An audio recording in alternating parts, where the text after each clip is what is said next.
Hey, what's up, everybody? Welcome back to my studio. I'm Joseph Finchum. You're you, and we're making a piece of merch today, so let's just jump right into it.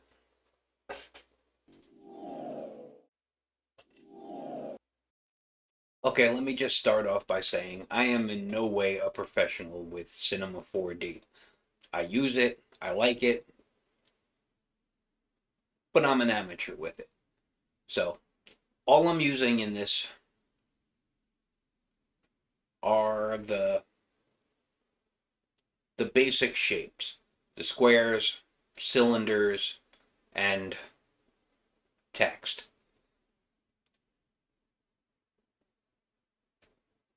I started out by making a piece of text and making it say what I wanted to, which is my last name. And then from there, I started building with cubes.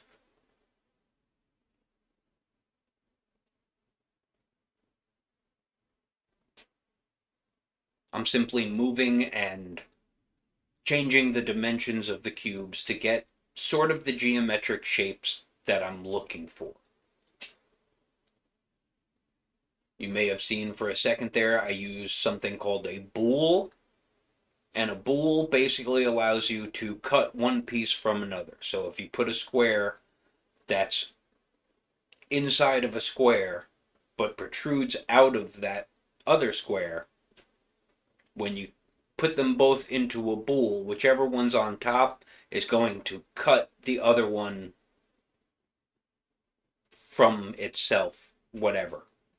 You understand what I mean.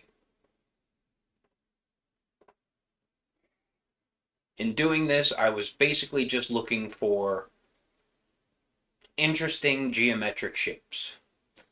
There was no real plan to it, but there was an idea. Sort of this weird kind of map, kind of cityscape-ish thing. That's what I'm looking for. I'm going to start making the first of the buildings here. And all I'm doing is I take a cube, I make another one by copying the one I had, and then I'm just changing the dimensions of it and moving it to where I want it. If you see me now and then click on a button and it goes into the 4-panel view, I'm just checking that everything's on the same plane and at the same height.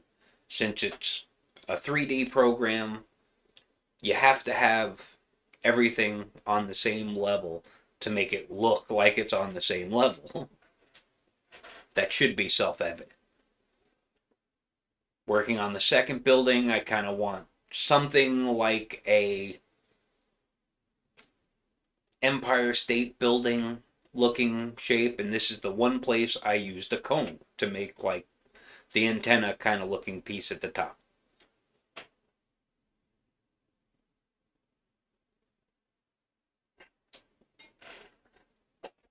Since this was my first piece of merch that I'm doing in my new merch line, I didn't want it to be too complicated, but I did want it to have somewhat of that 3D effect. And that's why I chose to do it in Cinema 4D instead of like Illustrator or Photoshop.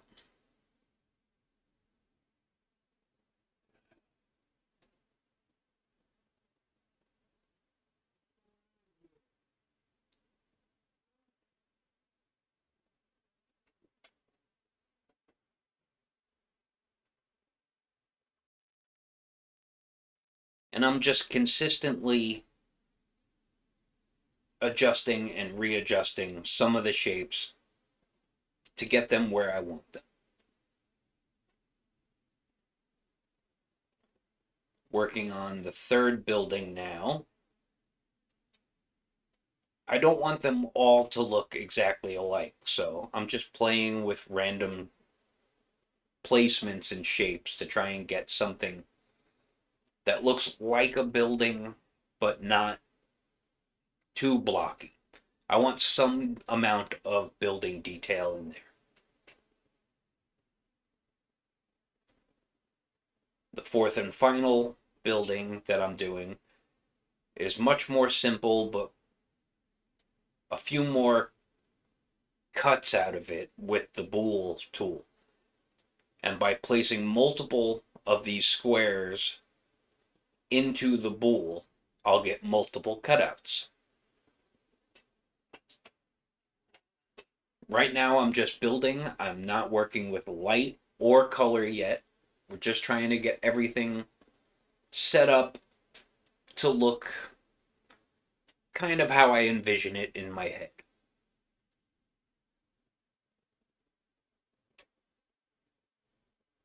I'm basically doing the simplest way to use this program. I'm not molding anything. I'm not changing the shapes of individual polygons or individual flat sides or corners or anything. Everything is just simple and straight to the point.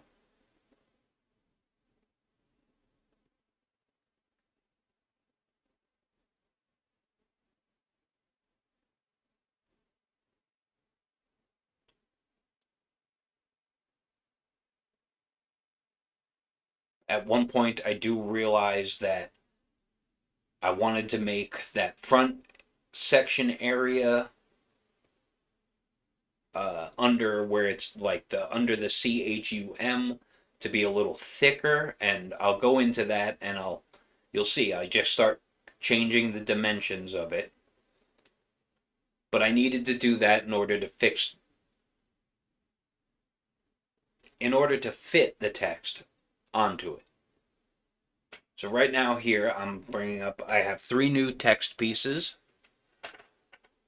And see, I just realized that they're not going to fit on the spot I had. So I have to kind of rebuild this a little bit and make sure everything's on the same plane, but still has the look I wanted in the first place. Like Lisa says, if you make a mistake, it's not ruined, it's just not finished yet. So you can clearly see the text I'm putting in is, the name of my channel, The Art of Joseph Finchum. And since my logo contains the Long Island, New York, I figured I'd throw that in there too. So now we're on to color. I originally start with just a plain white, a red shiny, like car paint color, and an orange shiny color. In the first couple of renderings, I didn't like the way the shiny orange was working, and I didn't like the way it was clashing kind of with the red, being that it was shiny also, and reflecting the colors back and forth. So at some point you'll see that I switch the shiny orange out for a more plasticky looking orange. Right now I'm just going around and I'm dropping the color onto each piece where I want it. It won't look perfect yet, but you get an idea of what it's going to look like. You won't really know until you render it out and add some lighting, which should be coming up soon.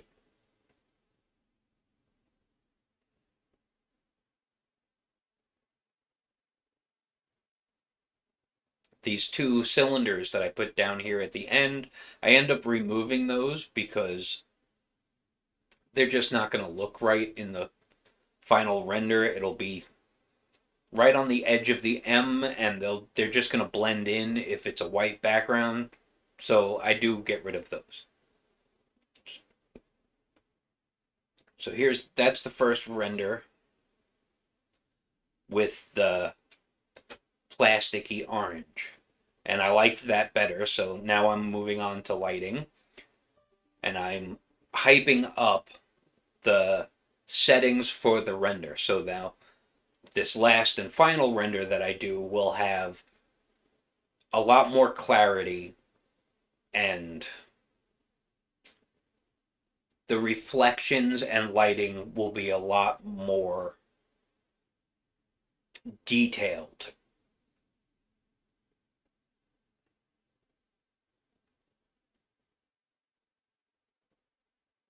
I'm still trying to get the lights into a good place where the shadows cast by the light does what I want it to do and not create any weird abstract patterns going on.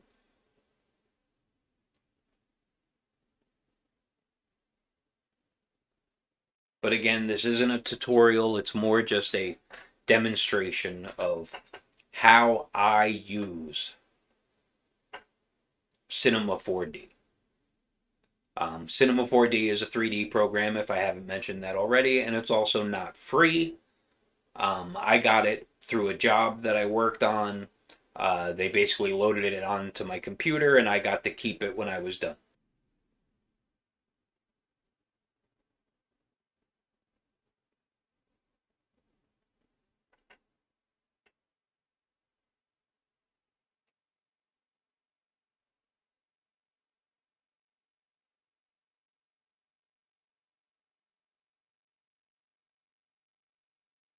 Now we're definitely getting close here, so any second now we're going to start with the final render. The final render took about 7.5 hours. In order to put it in here, as you can see it on the screen now, this is at 10,000 times the speed that it actually rendered out. It took forever. Now that's partially because my computer is old and an ancient piece of junk, but also because it just takes a lot of time for the computer to figure out where to put the lighting and the reflections and all that stuff.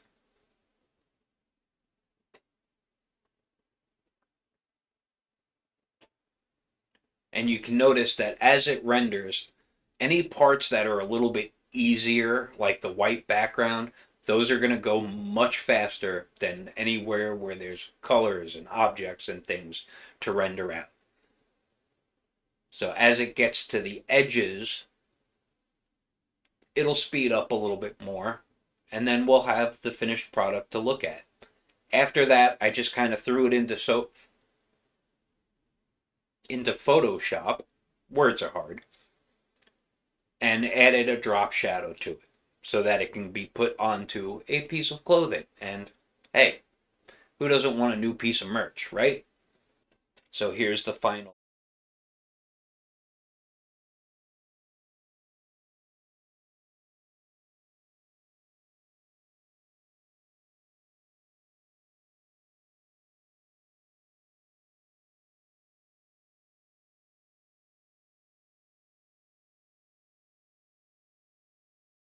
So here's the final image. All I did was bring it into Photoshop, throw a drop shadow on it, and I really do like the way it came out. It's not the best thing I've ever made, but it's better than nothing. And it's only my first attempt at making some new merch for my merch store that isn't the same stuff everybody's already seen. And it's not just straight my art on a shirt, it's something specifically made just for the merch. And I'm going to be making a lot more of these as we go along. So, thank you all for joining me, and I'll see you next time. Bye. Hey, what's up, everybody, and thanks for watching. First off, a big thanks to my moderators, Lachri Fine Art and Lynn Creative Arts. Links in the description. Go check them out. They're great. They really help out by keeping the chat lively and in order. But don't go anywhere just yet. There are other ways you can help support my channel, like checking out my Patreon, as others have, where you can follow for free or select a tier that fits your needs. You can hop on over to my website where you have access to my original arts as well as prints, and even check out the merch store where new stuff is added now and then. If you'd like to check out more of my stuff, you can do so by checking out some videos over here, or you can subscribe by clicking the thing here. And of course, you can hit the buttons and do the things. YouTube loves it when you hit the like button, the subscribe button, ring the bell, and share it to all of your social medias. You rock, you're all awesome, and together we make great art.